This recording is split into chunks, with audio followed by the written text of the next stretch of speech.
Hey there. Making sure the camera's on. Okay, I just got done doing the cylinder head clean gasket switch on my 96 Ninja Kawasaki ex500.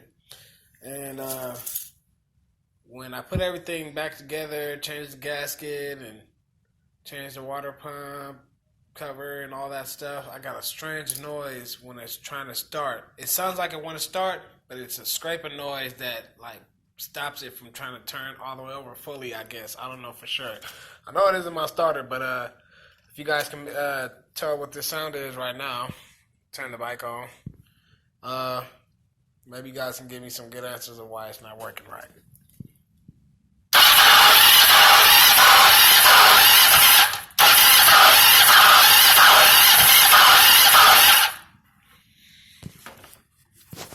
Yep, it sounds like it's coming from the inside of here somewhere, but I don't know. I did the timing on it and everything, and I lined all the teeth up right. I'm pretty sure, as far as to my knowledge, this is my first project, but reluctantly, it's not working the way it's supposed to. So if you guys have any good comments or answers for me on this, I'd greatly appreciate it. Thank you.